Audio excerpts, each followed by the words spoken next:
Assalamualaikum warahmatullahi wabarakatuh. Alhamdulillah hamdan wa syukran lillah. Wassalatu wassalamu ala rasulillah sayyidina wa habibina wa syafi'ina wa maulana Muhammadin sallallahu alaihi wasallam. Hadirin yang dimuliakan oleh Allah Subhanahu wa taala, alhamdulillah kita bertemu lagi dalam pembahasan atau video berikutnya, yaitu pembahasan tentang Rhoma Irama, Al-Hajj Al-Mukarram Al-Syekh Rhoma Irama. Kali ini kita akan membahas seputar profil Haji Rhoma Irama, terutama berkaitan dengan isu atau keraguan beberapa kalangan tentang kapasitas beliau dalam keilmuan agama, dalam pengetahuan agama, yang selama ini beliau kita tahu sangat concern dengan hal-hal bidang keagamaan. Dan beliau juga kita aji syair-syairnya di channel ini. Kita kaji, kita aji, kemudian kita ambil intisari daripada syair-syair beliau ini, yang mana merupakan hikmah atau pengambilan dari beberapa ayat dan hadis yang beliau ajarkan kepada kita. Saya di sini akan mengulas atau meyakinkan kepada khalayak ramai tentang beberapa pihak yang meragukan kapasitas beliau. Setahu saya atau sependek pengetahuan saya yang doif ini, saya sering mengamati beliau baik itu dalam melantunkan ayat-ayat suci Al-Quran, dalam menerangkan kandungan daripada ayat Al-Quran, baik itu dalam kesempatan ceramah ataupun khutbah. Saya melihat tidak ada kesalahan-kesalahan, baik itu pelafalan ayat. Beliau itu fasih sekali, fasih dalam melafalkan ayat. Sejauh yang saya tahu, ya standar lah, standar ustadz, standar bahkan standar kiai dalam pelafalan ayat itu. Kita tahu dan sering kita menyaksikan banyak ustadz-ustadz yang mohon maaf seleb lah gitu, karbitan. Itu terkadang mengucapkan Allah saja, ya kadang belum bisa Allah atau Allah. Tetapi Bang Haji Rhoma Irama dalam pelafalannya itu tajwidnya benar, tartil, fasih. Itu yang saya tahu. Kemudian dari penafsiran ayat-ayat pun mengena. Sepertinya beliau tahu per kata daripada ayat itu, sehingga dalam menyimpulkan artinya pun sesuai dengan huruf atau kata-kata yang keluar dari ayat itu, tidak meleset. Seperti kita ketahui bahwa Bang Haji Rhoma Irama sering juga ceramah agama, kemudian sering juga mengimami sholat, sering juga berkhutbah. Itu dari zahiriyah, dari pelafalan, dari kandungan atau intisari daripada ayat yang beliau kemukakan, itu fine-fine aja, tidak ada masalah. Berarti kan di situ kita tahu kapasitas beliau. Artinya tidak asal bunyi. Baru-baru ini kita menyaksikan ada video dari Bang Haji Rhoma Irama ketika mengimami sholat di salah satu masjid di Kalimantan. Saya sempat melihat videonya dan alhamdulillah, subhanallah, itu beliau fasih dalam baik itu Al-Fatihahnya maupun suratnya itu. Bahkan lagu yang beliau bawakan, lagu dalam Al-Fatihah dan surat Al-A'la kalau nggak salah, itu merupakan lagu, salah satu lagu dari qiraah atau qori yang sering diajarkan di pesantren-pesantren. Bismillahirrahmanirrahim. Alhamdulillahi rabbil alamin. Ar-Rahmanir Rahim. Maliki yaumiddin. Iyyaka na'budu wa iyyaka nasta'in. اهدنا الصراط المستقيم صراط الذين أنعمت عليهم غير المغضوب عليهم ولا الضالين.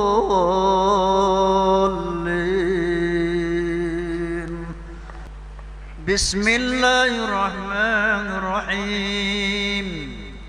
سبح اسم ربك الأعلى الذي خلق فسوى والذي قدر فهدى والذي أخرج المرعى فجعله غثاء أحوى سنقرئك فلا تنسى إلا ما شاء الله إنه يعلم الجهر وما يخفى ونيسرك لليسرى فذكر إن نفعت الذكرى سيذكر من يخشى ويتجنبها الأشقى الذي يصلى النار الكبرى ثم لا يموت فيها ولا يحيا قد أفلح من تزكى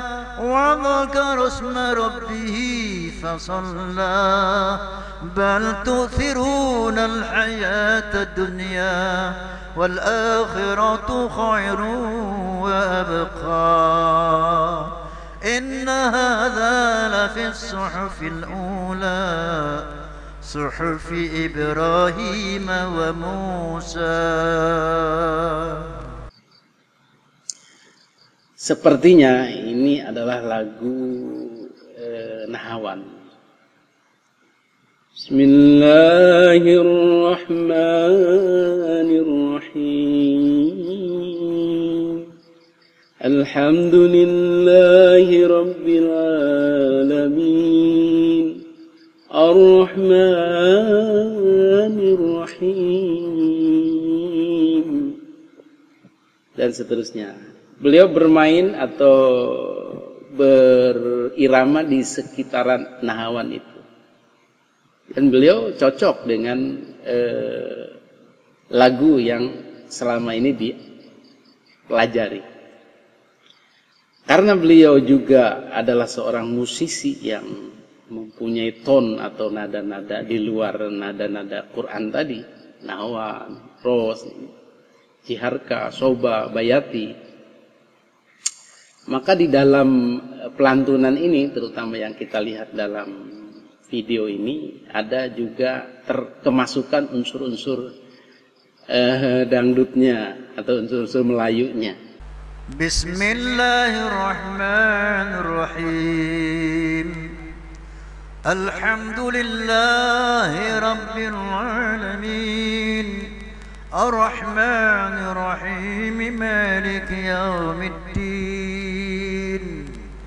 إياك نعبد وإياك نستعين اهدنا الصراط المستقيم صراط الذين أنعمت عليهم غير المغضوب عليهم ولا الضالين.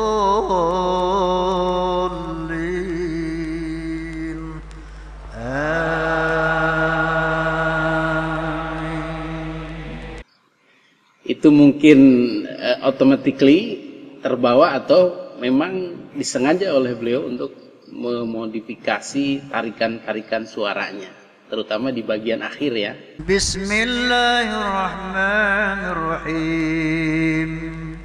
Hal ataka hadithul ghashiyah wujuhun yawmaidhin khashi'ah amilatun nasibah tasla naran hamiyah تسقى من عين آنية ليس لهم طعام إلا من ضريع لا يسمن ولا يغني من جوع وجوه يومئذ ناعمة لسعيها راضية في جنة عالية لا تسمع فيها لاغية فيها عين جارية فيها سرر مرفوعة وأكواب موضوعة ونمارق مصفوفة وزرابي مبثوثة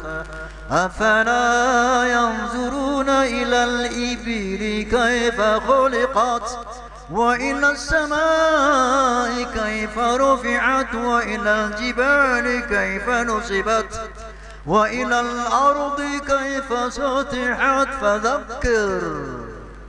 فذكر إنما أنت مذكر لست عليهم بمسيطر إلا من تولى وكفر فيعذبه الله العذاب الأكبر إن إلينا إيابهم ثم إن علينا حسابهم الله أكبر. Itu nahawannya sudah mulai menghilang, terganti oleh lagu-lagu nada-nada Melayu lah gitu, nada-nada yang seperti biasa beliau nyanyikan. Tapi secara umum itu adalah lagu qori, lagu pesantren. Kemudian dalam pelafalannya pun insya Allah setahu saya, karena mengajar tajwid juga, mengajar Quran, bagus, tidak ada masalah dalam pelafalan, bahkan fasih itu. Tahu ini harus shod, to, zo, ainnya pun bagus sekali. Jadi itu zohiriyah ya, kita lihat. Itu beliau sudah memperlihatkan kepada kita tentang kapasitasnya yang standar ustaz, standar kiai. Kemudian mengenai salah satu ujaran dari seorang kiai ternama, yaitu dari Gus Baha. Beliau sempat menghimbau untuk tidak mengaji kepada orang yang tidak bersanad atau tidak mengikuti pengajiannya. Mohon ini jangan disalahartikan. Maksud beliau itu adalah di dalam dunia pondok pesantren, namanya mengaji itu memang harus bersanad, harus mangkul, atau ada kesinambungan sebuah kitab yang diajarkan dari generasi ke generasi, dari murid ke guru, ke gurunya lagi, ke gurunya lagi, ke gurunya lagi, terus hingga sampai kepada Kanjeng Nabi Muhammad SAW. Ini udah pakem dalam dunia santri bahwa ngaji itu turun temurun harus bersanad, maksudnya diketahui jelas siapa gurunya. Dan yang disebut pengajian dalam dunia santri itu adalah mengaji, menuntut ilmu, membedah ilmu dalam sebuah kitab. Jadi misalnya kita ingin menyelesaikan tafsir Jalalain misalnya, atau tafsir Munir, maka kita berguru kepada seorang kiai dari awal hingga akhir sampai selesai satu kitab itu. Nah, setelah selesai itulah disebut ada ijazah atau ada tanda lulus dari guru bersangkutan. Aku udah mengajarkan kamu kitab ini. Baik itu kitab fikih, misal Fathul Mu'in, Fathul Khori, Fathul Bari, atau kitab tafsirnya yang tadi itu Jalalain atau tafsir Munir. Itu tidak sembarangan kita berguru, harus kepada guru yang mempunyai guru yang bersanad, nyambung atau tisol, bersambung terus. Bagaimana dengan kita misalnya mengaji kepada orang yang tidak jelas gurunya? Misalnya si A membuka pengajian tafsir. Ternyata dia tidak diketahui berguru kepada siapa. Kemudian ijazahnya tidak ada. Selesainya kapan? Ngajinya kapan? Itu kita tidak boleh seperti itu. Nanti kita terputus. Kita ngajinya kepada siapa? Kepada siapa? Gurunya siapa? Gurunya lagi siapa? Itu yang dimaksud oleh Gus Baha. Bagaimana dengan mendengarkan pengajiannya dalam istilah umum, yaitu pengajian ceramah atau nasihat. Beliau ada menggunakan ayat, menggunakan hadis, itu boleh. Yang disebut pengajian dalam dunia santri adalah kita mengaji sebuah keilmuan, membedah semua keilmuan, sebuah kitab dari seseorang sampai selesai. Itu memang harus bersanad, berguru, dan yang mengajarkan itu mumpuni. Beliau sudah menyelesaikan kitab itu dari gurunya. Begitu maksudnya. Adapun misalnya Bang Haji Roma Irama kemudian berceramah atau membuka pengajian nasihat lah di rumahnya atau di mana, kemudian kita dengarkan, kemudian kita amalkan, itu tidak ada masalah. Jadi bukan itu yang dimaksud Gus Baha. Jadi clear ya, tidak ada pertentangan di sini. Artinya bukan dalam arti Gus Baha mengecilkan Haji Roma Irama. Tetapi memang pakem dunia santri seperti itu. Kalau kita berguru, menyelesaikan sebuah ilmu, menyelesaikan sebuah pengajian, itu harus bersanad. Harus jelas ijazahnya, kitab ini diselesaikan tahun kapan, dengan gurunya siapa, gurunya lagi siapa, gurunya lagi siapa, terus sehingga tidak terputus. Adapun untuk mendengarkan pengajian dalam arti umum loh. Kalau pengajian dalam arti pondok kan tadi menyelesaikan satu keilmuan, cabang keilmuan, satu kitab, entah itu fikih, hadis, akidah dan lain sebagainya. Itu pengajian dalam arti pondok pesantren. Tetapi pengajian dalam arti umum, baik itu tabligh akbar, ceramah, pengajian tausiah, nasihat dan lain sebagainya, itu tidak ada masalah siapa saja. Jadi ini yang disalahartikan oleh beberapa kalangan bahwa tidak boleh katanya mendengarkan pengajian Roma Irama, tidak jelas gurunya siapa. Bukan itu yang dimaksud. Untuk pengajian-pengajian Bang Haji, nasihat-nasihatnya, baik itu berupa lagu, baik itu berupa ceramah, baik itu berupa khutbah, pengajian di rumah, tausiah dan lain sebagainya. Masya Allah, ini luar biasa, beliau mengena sekali. Dan ayat-ayat yang disampaikan tidak ada yang menyimpang, tidak ada yang melenceng. Kemudian pelafalannya juga bagus. Kemudian ada nadanya, qorinya juga bagus. Mau diragukan apanya lagi?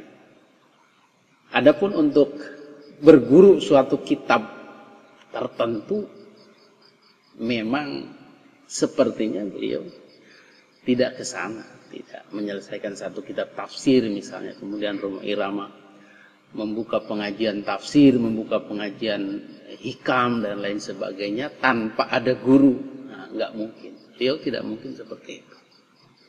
Beliau tahu kapasitas.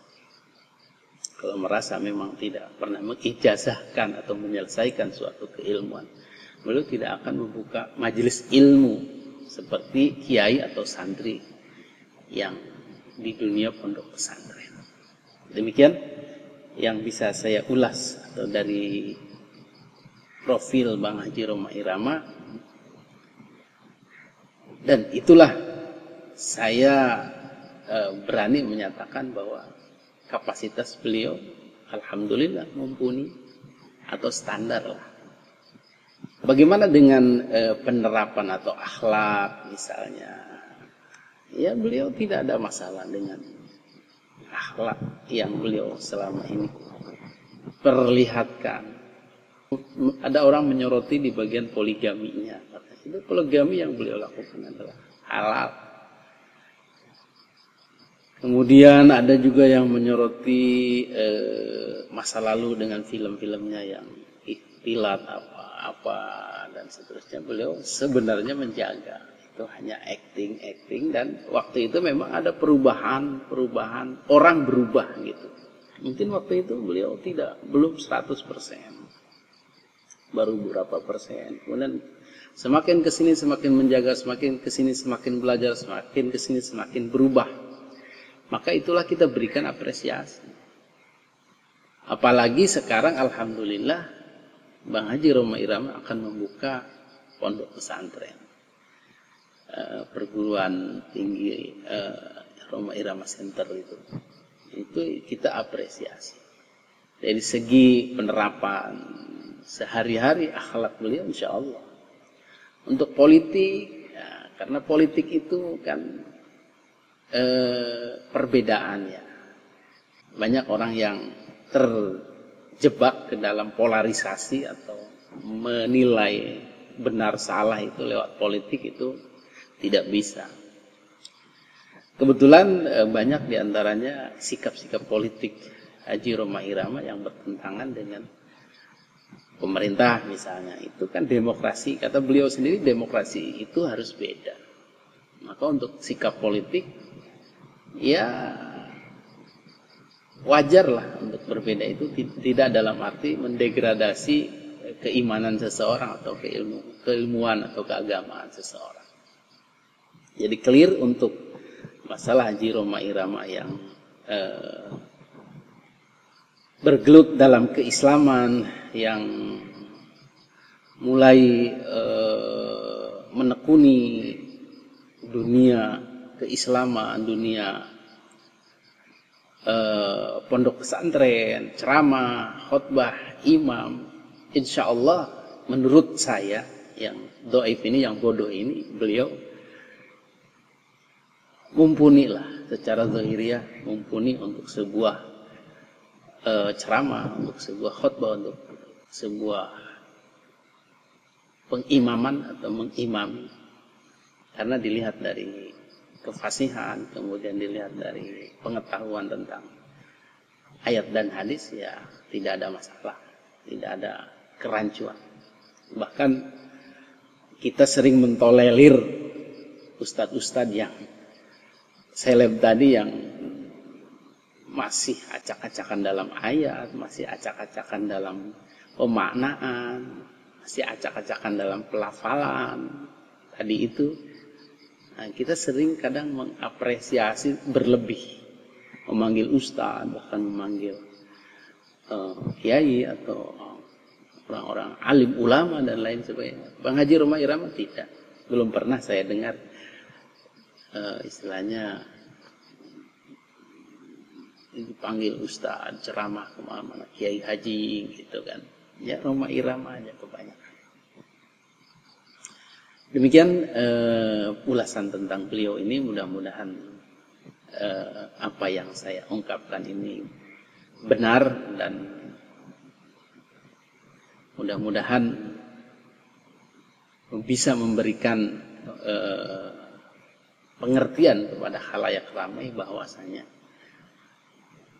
kapasitas beliau tidak perlu diragukan lagi, atau beberapa kalangan meragukan. Maka dengan ini ya kita sudah melihat, sudah memberikan apresiasi terhadap apa-apa yang beliau lakukan selama ini. Demikian, mudah-mudahan bermanfaat. Ada salahnya dari saya, ada benarnya itu dari Allah Subhanahu wa taala. Billahi taufiq wal hidayah. Wassalamualaikum warahmatullahi wabarakatuh.